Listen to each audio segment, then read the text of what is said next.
My name is Dan, and I am going to tell you about the best app that has ever been created. This is the Non-Millennial's Guide to Snapchat.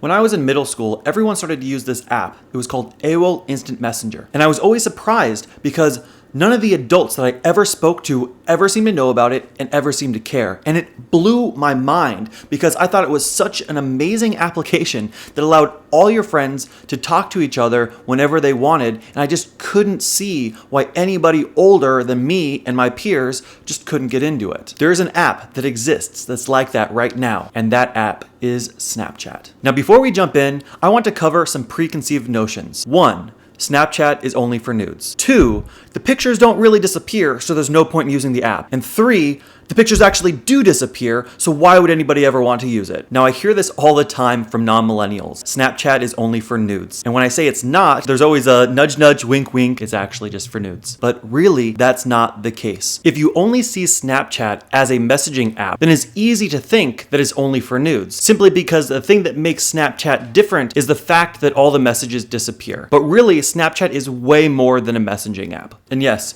you can send nudes on Snapchat. And yes, I'm sure that some people do, but really, that's not what it's all about. Trust me. Hopefully, by the time this video is over, I will have convinced you. Number 2, the messages don't really disappear, so there's no point in it. Yes, you are right that these messages don't disappear. Snapchat has even removed their claim that they delete your pictures. Plus, if somebody really wants to, they can take a screenshot and you will never know. There are secret ways to do this. They're not so secret. But I have a secret for you. That doesn't actually matter. That's kind of like being mad at Twitter because somebody could take a screenshot of a bunch of text, attach it as a picture, and get over the 140 character limit. Yes, it can be done, but it doesn't matter. The medium is still the medium. Twitter is still Twitter, and Snapchat is still Snapchat. And that is why people still use Snapchat. Number 3, if the messages don't really disappear, why would I want to use it? Now we're getting into the real questions. This is something we should actually want to explore. So let's break it down a little bit. Have you ever seen somebody recording at a concert or on vacation and think, when are they ever going to watch this again? How often do you look at your old Twitter and Facebook posts? How hard would you cringe if you looked at your old Twitter and Facebook posts? Have you ever said the words, thank God we didn't have social media when I was a kid? How much of your day-to-day life is actually interesting outside of the context of that one day? I can't answer any of these questions for you, so I'll just leave you with them to think about. But keep that in mind as you're learning more and more about Snapchat. All right, with those questions posed, let's dive into the user interface.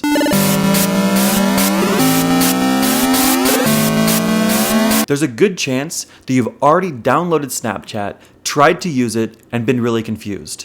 That's for good reason, because the interface is really damn confusing. Snapchat has a really steep learning curve. This is because they can. They can hide things in the user interface, and if one person discovers it, everyone else is gonna see it, everybody else is gonna wanna do it too. This might sound like an excuse for poor user interface, but it works, and people all over the world know how to use Snapchat, and there are a ton of features that are not obvious that people use every single day. When it comes down to it, there are 3 main things to do in Snapchat. 1, take a picture or video. 2, share that video with friends or on your story. 3, explore. Let's start with taking a picture or video. All right, I got my app right here. Let's jump into Snapchat.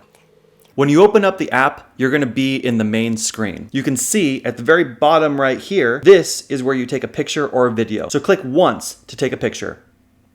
Once you've done that, you can add text, you can add emojis, and you can draw on the screen. So let's add text. Press the T at the top to add text and type whatever you want. You can move that around the screen. If you'd like it to be bigger, press the T again. And pressing the T one more time centers it. You can also move it around the screen and resize by pinching and dragging. If you want to draw on the screen, there is a pen tool, so click the pen icon at the top right. It's red by default, but you can change the color by putting your finger on the little color wheel and dragging it around. If you want black, drag it all the way to the bottom of the screen. That's a hidden feature. If you want your text to pop, feel free to draw underneath the text. Or you can just draw on the screen. Tap the pen again and it goes away. The icon that looks like a post-it note with the corner peeled up is for emojis. Click on that and you can choose whatever emoji you want. Swipe left and right to get even more. and you can click it to add it to the Snapchat. Again, you can resize and move this just like you can with text. There's one more cool thing that we can do with pictures, and that is filters. This is another semi-hidden feature. Swipe to the left or to the right to add different filters to your Snapchat. These can change by geolocation. So where you are might have unique geolocation filters, and you can also submit your own to Snapchat for events and for things like this. So these are very fun and unique, and a lot of people use filters. In the bottom left, you can choose how long you want this to last before it expires. Just pick a long length of time. The little down arrow next to it lets you save that snap to your camera roll. And the icon next to that lets you add things to your story. We're never gonna use that button. I'll show you how to do that later. To take a video, you're going to press and hold the button at the very bottom right here. You'll see the little red circle filling up as you're doing it. That means that you're recording video. Once you have your video recorded, you can draw on the screen, add filters, and do anything else you want.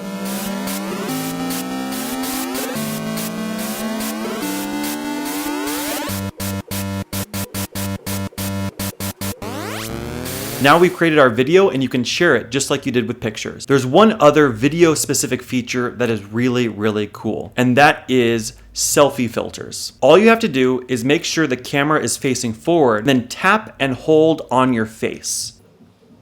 This will pull up the menu of selfie filters. You can swipe through them on the bottom and get special filters that interact with your face. If you follow the instructions, the filter will do something, and you can click and hold to record a video, just like any other video. Can you upload a picture from your library and add it to Snapchat? No, don't do that. All right, well, there kind of is a way to do that, but nobody does it, so don't do it. I'll show you that a little later. Now that we have your snap made, there are two things that we can do with it. One, message it to a friend. Two, add it to your story. Let's talk about your story. You can click the button in the lower right in order to send your story. Now you can send this to any of your friends, or at the very top, you can select My Story. Or you can also select your story and as many friends as you want. Click the bottom right to send it. You may be thinking, Dan, what's a story? Let me show you.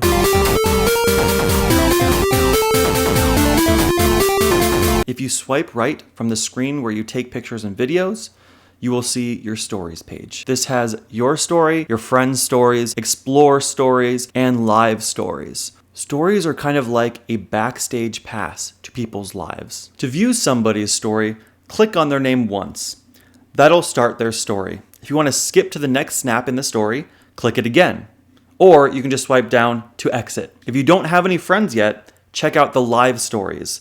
These will also give you a really great idea of how people use Snapchat. For example, the New York story will show you what's been going on in New York for the past 24 hours. It's fantastic. It's a great way to get an inside look, a backstage look at New York City. If you swipe to the left from the main screen, you can send direct messages to people. If you swipe into one of those names, so swipe left again, you will see the chat window. From here, you can send a message.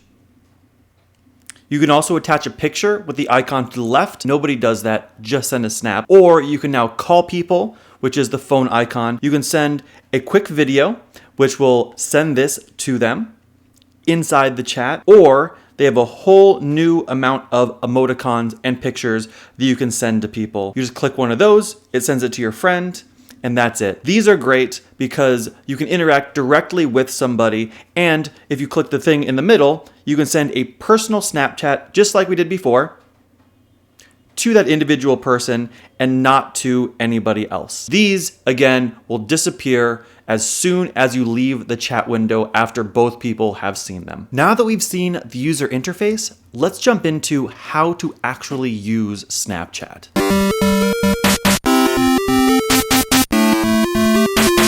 As far as messaging goes, usually that's just for the quick selfie, just kind of a poke to say, I'm still here, here's what I'm doing. Those direct messages cannot be uploaded from your library. So instead, they're you, they are right now, and those are a great way to just touch base with somebody and maintain a friendship. But Snapchat just added a ton of new features, such as stickers, the emoticons, the quick video things. People are going to start using that a lot more. Now it can actually start replacing some of the other messaging systems, whereas before it was kind of just like a touch base selfie thing and really nothing else. Within a chat, you can click a message to save it for later, but nobody really does that, so don't really do that. In reality, Snapchat is all about the Snapchat story. This is the best feature about Snapchat, and this is the reason why you will want to use it, in order to create your own story, as well as follow the stories of your friends. Here are some ideas about what you can add to your Snapchat story. A quick selfie video of you talking, explaining your opinion about something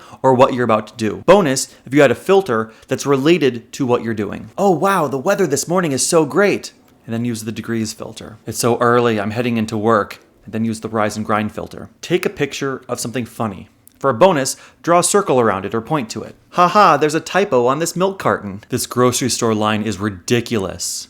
You could show different steps in a process. 1, you're explaining that you're going to fix your car. 2, you take a picture of the car before it's fixed. 3, you take a picture of the hood up. 4, you take a video when it's purring like a kitten. You could show off an event or a concert that you're going to. Look at how great these seats are. This is my favorite song. They just came back for an encore. And then of course, there's the ever classic selfie. For direct messages to people, here are a few ideas. An inside joke, something funny only they will get. A terrible or unflattering photo of yourself that they can see but nobody else. A friendly nudge to somebody that you haven't seen in a while that you're thinking of. A selfie filter that you think they'll actually like. There's one more thing I want to tell you about, and that's snap codes. When you're on the main screen, you'll see a little ghost. Click that. There's a video of me and kind of a QR looking thing. That is your snap code. If somebody wants to add you, all they have to do is open up Snapchat and take a picture of your snap code. If you see a snap code online, you can just take a picture. Try it now. Just remember that just because you added someone does not mean that they've added you back. So make sure that if they want to follow you, they are adding you just like you are adding them. All right, and that was a brief tour of Snapchat for non-millennials. I've spent so much time explaining to people how to use Snapchat, and now I can just point them to this video. And if you enjoyed it, point them to this video too, and give it a thumbs up, and add me on Snapchat. Do it. Pause this video, take a picture, add me to Snapchat. Thanks for watching. Seriously, add me on Snapchat.